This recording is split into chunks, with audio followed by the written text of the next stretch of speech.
Hi hello എല്ലാവർക്കും നമ്മുടെ സുമി മുഫാസ് മനസ്സിലോട്ട് സ്വാഗതം. അപ്പോൾ നമ്മുടെ നാളെ വരാനിരിക്കുന്ന കാറ്റത്തെ കിളിക്കൂടിൻ്റെ പുതിയ വിശേഷങ്ങൾ എന്തൊക്കെയാണെന്ന് അറിഞ്ഞാലോ. അപ്പോൾ രാവിലെ 11:30 തന്നെ നമ്മുടെ ഇവർ വിവാഹിതരാകുന്നു എന്ന ഒരു പുതിയ പരമ്പരയുടെ ഫുൾ വിശേഷം ഞാൻ ഇട്ടിട്ടുണ്ട്. എല്ലാവരും നമ്മുടെ വീഡിയോസൊക്കെ ഒന്ന് സ്കിപ്പ് അടിക്കാണ്ട് കണ്ട് ലൈക്കൊക്കെ തന്ന് നിങ്ങളുടെ അഭിപ്രായങ്ങളൊക്കെ രേഖപ്പെടുത്തി സപ്പോർട്ട് ചെയ്യണം കേട്ടോ. അപ്പോൾ നമുക്ക് നാളെ വരാനിരിക്കുന്ന നമ്മുടെ നിധിയുടെയും സുധീഷിൻ്റെയും പുതിയ വിശേഷങ്ങൾ എന്തൊക്കെയാണെന്ന് അറിയാം. അങ്ങനെ നമ്മുടെ നിധിയും സുഭാഷും സുധീഷും എല്ലാവരും ഭാസ്കരനും നികേഷൊക്കെ ചേർന്ന് ബീച്ചിൽ പോയല്ലോ. അങ്ങനെ അവർ കുറേ നല്ല എൻജോയ് ചെയ്ത് അങ്ങനെയൊക്കെ ഇരുന്ന സമയത്ത് നമ്മുടെ ഭാസ്കരൻ ഒരു 8ൻ്റെ പണി അങ്ങ് ചെയ്യണം. കാര്യം വേറൊന്നുമില്ല, ഭാസ്കരൻ കുറച്ച് മാറിയിരുന്നിട്ട് ഒരു ചെറിയ മദ്യക്കുപ്പിയൊക്കെ കൊണ്ടുവന്നിട്ടുണ്ടായിരുന്നു. അതിൽ നിന്ന് കുറച്ച് മദ്യം കുടിച്ചുകൊണ്ടിരിക്കവേ തന്നെ പോലീസ് 2 പേര് വന്ന് നമ്മുടെ ഭാസ്കരനെ അങ്ങ് പൊക്കയാണ്. തീർന്നില്ലേ, ദേ കിടക്കണോ. അപ്പോഴേക്കും ഭാസ്കരൻ പറഞ്ഞു, അയ്യോ സാറേ ഞാൻ മദ്യപിച്ചിട്ടില്ല സാറേ എന്ന് പറഞ്ഞു. എടാ, മദ്യക്കുപ്പി കൈ പിടിച്ചിട്ട് നീ മദ്യപിച്ചിട്ടില്ലെന്നോ, നീ മദ്യപിച്ചിരിക്കുന്ന കണ്ടോണ്ടല്ലേടാ ഞങ്ങൾ ഇങ്ങോട്ട് വന്നതെന്നും പറഞ്ഞ് അവർ ഭാസ്കറിനെ ഇട്ട് കൊടുകയാണ് കേട്ടോ.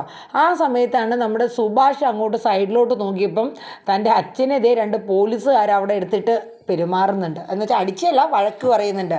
സുഭാഷ് പെട്ടെന്ന് തന്നെ നികേഷിൻ്റെ അടുത്ത് ഞെടാ വാടാ നമുക്ക് പോയി നോക്കാമെന്ന് പറഞ്ഞ് അവർ 2 പേരും കൂടെ ചെല്ലേണ്.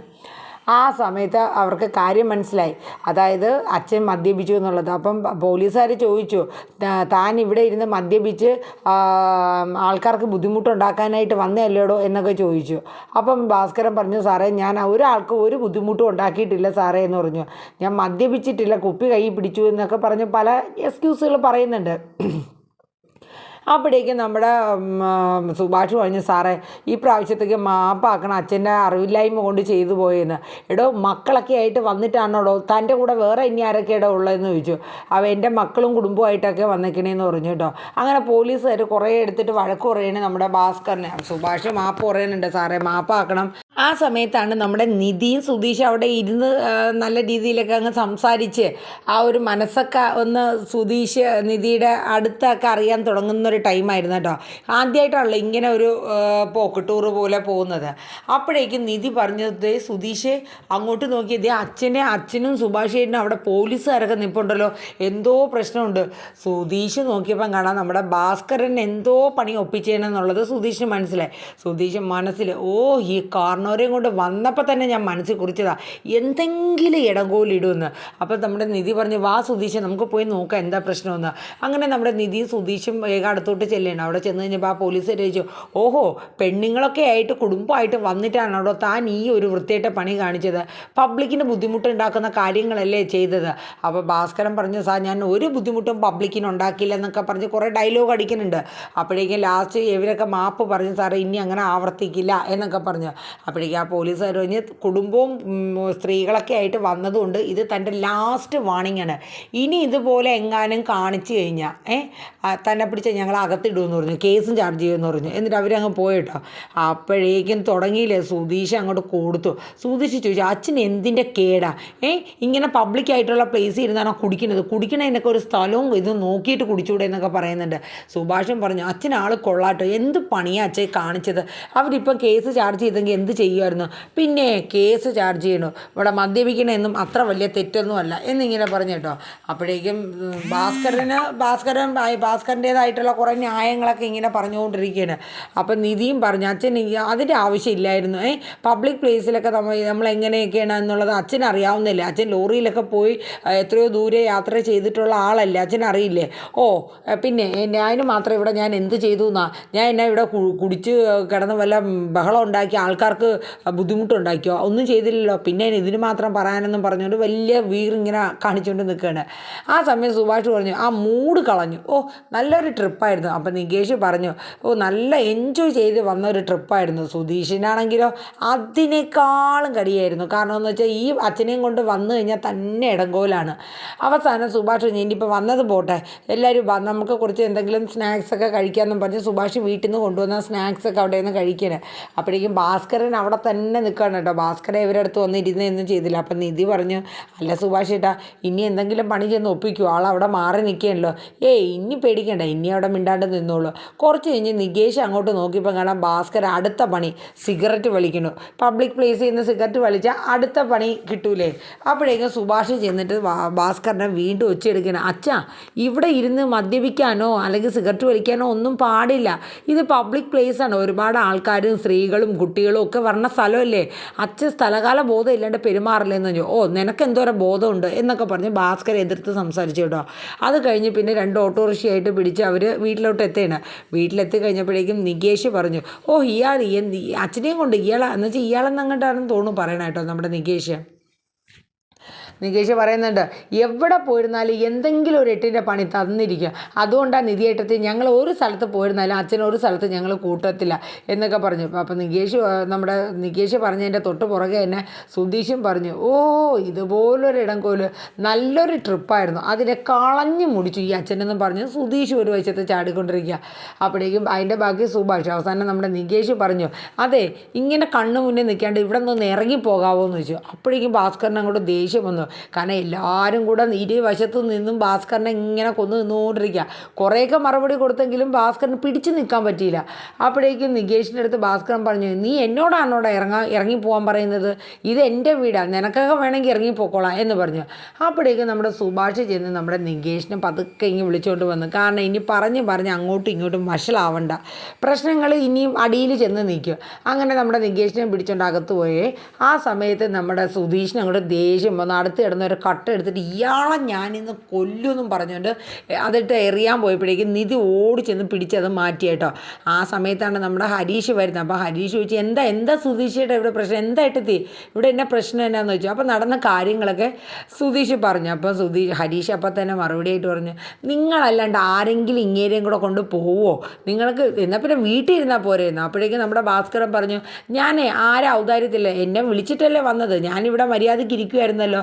അപ്പോഴേക്കും നമ്മുടെ നിധി പറഞ്ഞു, ഇപ്പം എനിക്കായല്ലേ അച്ഛാ കുറ്റം, അച്ഛൻ വന്ന് ഇത് കാണിച്ചില്ലല്ല, ഞാൻ അച്ഛനെ വിളിച്ച് കൊണ്ടുപോയതിലാണോ കുറ്റമെന്ന് ചോദിച്ചു. അപ്പോൾ നമ്മുടെ ഹരീഷ്, എൻ്റെ പൊന്നേട്ടത്തി ഇന്ന് കൊണ്ടുപോയതിരിക്കട്ടെ, ഇനിയെങ്കിലും ഇതൊന്ന് ഓർത്ത് വെച്ചോ, ഇങ്ങനെയും കൊണ്ടൊക്കെ എവിടെയെങ്കിലും വഴിയിൽ നിന്ന് ഇറങ്ങി ചുമ്മാ നിന്നാൽ മതി, പണി പുറകെ വരും എന്ന് പറഞ്ഞിട്ട് ഹരീഷ് കയറിപ്പോയിട്ടോ. അപ്പോഴേക്കും നമ്മുടെ നിധി അവിടെ പിന്നെ ആരുമില്ലായിരുന്നു. അപ്പോൾ ഭാസ്കർ അവിടെ നിൽപ്പുണ്ട്. നിധി അവിടെ നിന്ന് ഇങ്ങനെ രൂക്ഷമായിട്ട് നമ്മുടെ ഭാസ്കറിനെ നോക്കുകയാണ്. നീ എന്നെ നോക്കി പിടിപ്പിക്കണം, ഇനി നിനക്ക് എന്തെങ്കിലും പ്രസംഗിക്കാനുണ്ടെങ്കിൽ പ്രസംഗിച്ചോ. ഉണ്ട് അച്ഛൻ എന്ത് പണിയാണ് അച്ഛൻ കാണിച്ചത്? ഇതൊരു പബ്ലിക് പ്ലേസ് അല്ല, അച്ഛൻ എവിടെ ഇരുന്ന് മദ്യപിക്കണം അല്ലെങ്കിൽ എവിടെ നിന്ന് സിഗരറ്റ് വലിക്കണം ഇതൊന്നും അച്ഛൻ അറിയില്ല.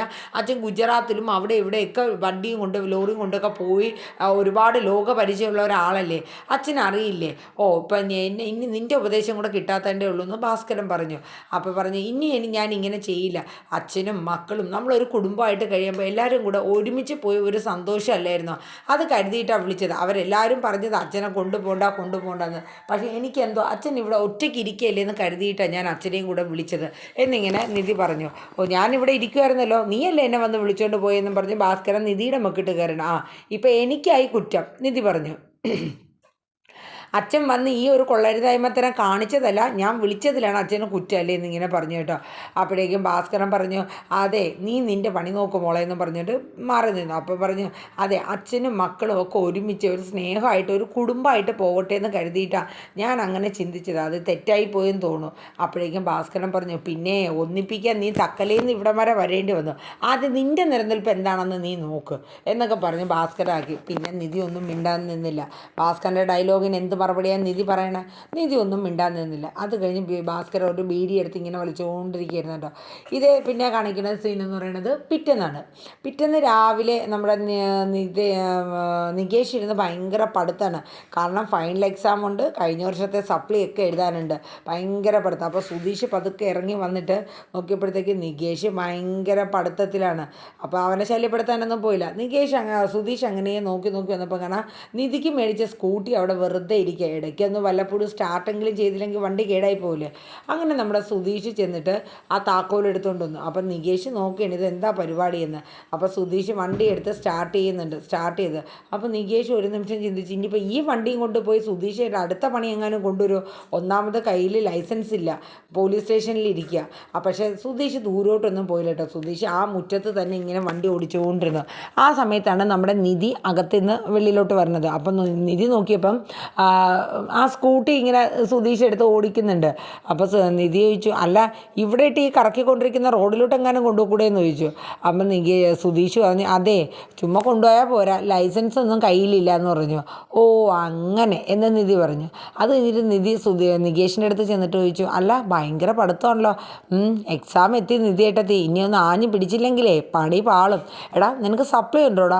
സപ്ലൈ ഒക്കെ ഉണ്ട് നിധിയേട്ടത്തി, എല്ലാം എഴുതിയെടുക്കണം. അതെ ഞാനൊരു കാര്യം പറയട്ടെ എന്ന് പറഞ്ഞിട്ട് നിധി നികേഷിൻ്റെ അടുത്ത് പറയും, ഈ പ്രാവശ്യം ഫസ്റ്റ് ക്ലാസ് മേടിക്കണമെന്നുണ്ടെങ്കിൽ ഞാൻ നിനക്കൊരു സർപ്രൈസ് ഗിഫ്റ്റ് തരുമെന്ന് പറഞ്ഞു. ഓ പിന്നെ സർപ്രൈസ് ഗിഫ്റ്റ് ഉറപ്പായിട്ട് തരുമെന്ന് പറഞ്ഞു. ഓ എന്നാൽ നോക്കാം എന്നിങ്ങനെ നികേഷ് പറഞ്ഞു കേട്ടോ. അപ്പോൾ ആ സമയത്ത് നമ്മുടെ സുധീഷ് പറഞ്ഞു, അതെ ഈ വണ്ടി എന്തായാലും ഇവിടെ ഇരിക്കുകയുള്ളൂ, പുറത്തോട്ടൊന്നും ഇറങ്ങൂല, ഇരുന്നിരുന്ന് കേടാവുമെന്ന് പറഞ്ഞു. അപ്പം നിധി പറഞ്ഞു, പിന്നെ ഞാൻ ഒരാഴ്ചയും കൂടെ കഴിയുമ്പോഴത്തേക്ക് ആ വണ്ടി ഓടിച്ചു തുടങ്ങുമെന്ന് പറഞ്ഞു. ഓടിക്കും, നീ കുറേ ഓടിക്കും നിധി എന്ന് സുധീഷ് പറഞ്ഞു. എന്നുവെച്ചാൽ നിധി ഒന്ന് കളിയാക്കിക്കൊണ്ട് സുധീഷ് പറഞ്ഞതാണ്, ഞാൻ ഓടിക്കും, ഒരാഴ്ച കഴിയട്ടെ എന്ന് പറഞ്ഞു. പിന്നെ ഒരാഴ്ച കഴിഞ്ഞാൽ നീ ഓടിക്കും, ഞാൻ പറയണു നീ ഓടിക്കില്ല എന്ന്. ദേ സുധീഷ് എന്നെ വാശി ഏൽപ്പിക്കണ്ട കേട്ടോ. അപ്പോൾ സുധീഷ് പറഞ്ഞു, എന്നാ ഒരു കാര്യം ചെയ്യുക, നീ ഇങ്ങോട്ട് വാ, ഇത് ഓടിച്ചെന്ന് പറഞ്ഞു. അപ്പം നിധി ചോദിച്ചു, ഇപ്പോഴോ? എപ്പോഴായാലും എന്നാ നീ ഓടിക്കുക എന്നിങ്ങനെ പറഞ്ഞു കേട്ടോ. അപ്പോഴേക്കും നിധി നികേഷിൻ്റെ മുഖത്തോട്ടൊന്ന് നോക്കുകയാണ്. നിധിയേട്ടത്തേക്ക് അതിനുള്ള ഗഡ്സ് ഇല്ലേ എന്ന രീതിയിൽ നികേഷ് ഒരു നോട്ടാണ്. അപ്പോൾ പിന്നെ നിധി വേറൊന്നും നോക്കില്ല. എന്നാൽ ഞാൻ ഓടിക്കാമെന്ന് പറഞ്ഞു. അപ്പോഴേക്കും സുധീഷിന് ചിരി വന്നു കേട്ടോ, എന്തായാലൊന്നും കാണണ്ടേ. അങ്ങനെ വണ്ടി എടുത്ത് കൊടുക്കുകയാണ്. എന്നിട്ട് പറഞ്ഞു, എന്നാ ഓടിക്കെന്ന് പറഞ്ഞു. അപ്പം നികേഷ് അവിടെ തന്നെ ഇരുന്ന് നോക്കുന്നു, സുധീഷ് അടുത്ത് തന്നെ ഉണ്ടായിരുന്നു. അപ്പം നിധിക്ക് അത്രയ്ക്ക് അങ്ങോട്ട് കോൺഫിഡൻറ്റ് പോരായിരുന്നു കേട്ടോ. അപ്പം നിധി പറഞ്ഞു, അതെ സുധീഷ് ഒന്ന് പുറകിൽ കയറാവോ? അപ്പോൾ ഇതിൽ കൂടുതൽ ഇനി എന്താ വേണ്ടേ. സുധീഷിന് ലോട്ടറി അടിച്ചൊരു സന്തോഷമായിരുന്നു. കാരണം നിധിയുടെ വണ്ടിയുടെ കൂടെ പുറകിൽ ഇരുന്ന് പോവുക എന്നുള്ളത് സുധീഷിൻ്റെ ഏറ്റവും വലിയ ആഗ്രഹമായിരുന്നു. അങ്ങനെ സുധീഷ് വണ്ടി കയറാനായിട്ട് വന്നതും നികേഷ് പറഞ്ഞു, നിധിയേട്ടത്തി വേണമെങ്കിൽ ഞാൻ കയറിക്കൊള്ളാമെന്ന് പറഞ്ഞു. അപ്പോഴേക്കും സുധീഷ് നികേഷിനെ കൊല്ലും കണക്കൊരു നോട്ടം അങ്ങോട്ട് നോക്കി. അപ്പം നികേഷിന് മനസ്സിലായി കയറി എന്ന് എന്നെ കൊല്ലുമെന്ന്. അവസാനം സുധീഷ് എന്നെ കയറി വണ്ടിയിലിരുന്ന് അങ്ങനെ കുറച്ച് 1-2 റൗണ്ടൊക്കെ അവിടെ ഇട്ട് പതുക്കെ ഓടിച്ച് ഒന്ന് മെയിൻ്റെനൻസ് ചെയ്തൊക്കെ എടുത്തു. എന്തായാലും സുധീഷിന് വലിയ സന്തോഷമായി. കാരണം നിധിയുടെ പുറകിലൊന്ന് ചേർന്നിരിക്കാൻ പറ്റുന്ന ഒരവസരമല്ലേ, തൻ്റെ ഭാര്യ ഒന്ന് അടുത്ത് കിട്ടുന്ന ഒരവസരം. അങ്ങനെ ആ ഒരു കേസ് അങ്ങനെ കഴിഞ്ഞു കേട്ടോ. അത് കഴിഞ്ഞ് രാവിലെ ആയപ്പോഴത്തേക്ക് നമ്മുടെ നിധിക്ക് ജോലിക്ക് പോകണം, നികേഷിന് കോളേജിലും പോകണം. അങ്ങനെ സുഭാഷ് ചോറും കാര്യങ്ങളൊക്കെ എല്ലാം റെഡിയാക്കി എടുത്ത് വെക്കണം. അങ്ങനെ രണ്ടുപേരും ഇറങ്ങി. അപ്പം ബസ് സ്റ്റോപ്പിൽ എത്തുന്ന വരെ കുറേ നേരമൊക്കെ ഇങ്ങനെ എന്തെങ്കിലുമൊക്കെ കാര്യങ്ങൾ പറഞ്ഞു. ബെഡായി കുറേ ബെഡായിയൊക്കെ നികേഷ് തട്ടിവിടും. അതൊക്കെ കേട്ട് ചിരിക്കാനും നമ്മുടെ നിധി. അങ്ങനെ അവർ സംസാരിച്ചുകൊണ്ട് ഇങ്ങനെ പോയിക്കൊണ്ടിരിക്കുമ്പോഴാണ് നമ്മുടെ നീതുവിൻ്റെ അഖിൽ വരികയാണ്. അപ്പോൾ ഇവരെ കണ്ടപ്പോഴത്തേക്ക് അഖിൽ പതുക്കെ വണ്ടി നിർത്തിയിട്ട് ചോദിച്ചു, ഓ വലിയ എൻജോയ്മെൻറ്റ് ചെയ്ത് നടന്നൊക്കെ പോവായിരിക്കും. അപ്പം നികേഷ് പറഞ്ഞു, എന്തേ? അതെ ഞങ്ങൾക്ക് പോകാനുള്ളതാണ്, ഒന്ന് മാറാൻ പറയാം. എന്ത് മാറാൻ? എടീ ഇന്നലെ എൻ്റെ അച്ഛനും അമ്മയും വന്നപ്പോൾ നീ വലിയ വിപ്ലവ സംസാരമൊക്കെ അവിടെ സംസാരിച്ചെന്ന് പറഞ്ഞല്ലോ. എടി നാണം കെട്ടേ, നീ അല്ലാണ്ട് ഈ ലോകത്തൊരു 55 വയസ്സായ പെണ്ണുങ്ങൾ പോലും ആ ഒരു കൂറ വീട്ടിൽ കിടക്കില്ല എന്ന് പറഞ്ഞു. അപ്പോഴേക്ക് നികേഷ് പറഞ്ഞു, വാക്കുകളൊക്കെ സൂക്ഷിച്ച് സംസാരിക്കണമെന്ന് പറഞ്ഞു. അപ്പോൾ അഖിൽ പറഞ്ഞു, നീ ആരാടാ അത് പറയാൻ എന്നും പറഞ്ഞ് നികേഷിനെ പിടിച്ച് ഒരു തള്ളം കൊടുക്കുക. നിധി ആകെ പേടിച്ചു പോയില്ലേ. കാരണം അവിടെ ഇനി അങ്ങോട്ടും ഇങ്ങോട്ടും ഉന്തും തള്ളുവായി പ്രശ്നങ്ങളായ വേറൊരു രീതിയിൽ വരും. അങ്ങനെ നിധി പെട്ടെന്ന് തന്നെ നമ്മുടെ നികേഷിനെ പിടിച്ച് കൈ കൊടുത്ത് മാറ്റുകയാണ്. എന്നിട്ട് നിധിയുടെ നേരെ അഖിൽ അങ്ങോട്ട് തിരിഞ്ഞിട്ട് പറഞ്ഞു, എടി നിനക്ക് നാണമുണ്ടോടി? 5 ആണുങ്ങളുള്ള ഒരു വീട്ടിൽ നിന്നെപ്പോലെ ഒരുത്തി കിടക്കണമെങ്കിൽ നിൻ്റെ തൊലിക്കട്ടി ചില്ലറ തൊലിക്കട്ടി എന്നല്ല, ആ ഭാരം തന്നെ. അതായത് നിധീനെ കുറച്ച് ഒരു അധിക്ഷേപിച്ച് മോശമായിട്ടൊക്കെ പറയുന്ന രീതിയിലാണ്. അപ്പോഴേ നമ്മുടെ നികേഷ് അവിടെ പറയുന്നുണ്ട്, ആവശ്യമില്ലാത്ത സംസാരമൊന്നും സംസാരിക്കില്ല. നീ നീ ആരാടാ എന്നെ മര്യാദ പഠിപ്പിക്കാനെന്ന് ചോദിച്ചാൽ അഖിലും ഇങ്ങനെ മെക്കിട്ട് കയറും പോലെ കയറുകയാണേ. അങ്ങനെ ഒടുവിൽ നമ്മുടെ നിധി അത് തടഞ്ഞു നിർത്തുകയാണ്. എൻ്റെ അനുജനെ തൊടാനായിട്ട് ഞാൻ സമ്മതിക്കില്ല എന്ന് പറഞ്ഞ് നിധി തടഞ്ഞു നിർത്തുകയാണ് അഖിലിനെ. ഇങ്ങനെ ഫ്രണ്ടിൽ തന്നെ കൈ ഇങ്ങനെ ആക്കി തടഞ്ഞു നിർത്തുകയാണ് കേട്ടോ.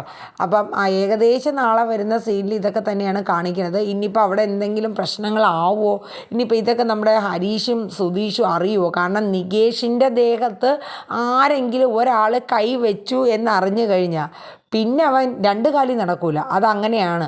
അപ്പോൾ ഇനിയിപ്പോൾ ഇത് നിധിയും നികേഷും കൂടെ പറയാണ്ടിരിക്കുമോ അതോ ഇനി അവരറിയോ, അതൊക്കെ നമുക്ക് വരും എപ്പിസോഡുകളിൽ കൂടെ തന്നെ കണ്ടറിയാം കേട്ടോ. അപ്പോൾ എല്ലാവരും നമ്മുടെ വീഡിയോസൊക്കെ ഒന്ന് കേൾക്കുക, ലൈക്ക് അടിക്കുക, നിങ്ങളുടെ വിലയേറിയ അഭിപ്രായങ്ങളൊക്കെ ഒന്ന് കമൻറ്റ് ബോക്സിൽ രേഖപ്പെടുത്തുക കേട്ടോ. അപ്പോൾ എല്ലാവർക്കും നല്ലൊരു ശുഭദിനം പറഞ്ഞുകൊണ്ട് തന്നെ ഇന്നത്തെ നമ്മുടെ നാളെ വരാനിരിക്കുന്ന കാറ്റത്തെ കിളിക്കൂടിൻ്റെ പ്രൊമോ വൈൻഡപ്പ് ചെയ്യുന്നു. ടാറ്റാ.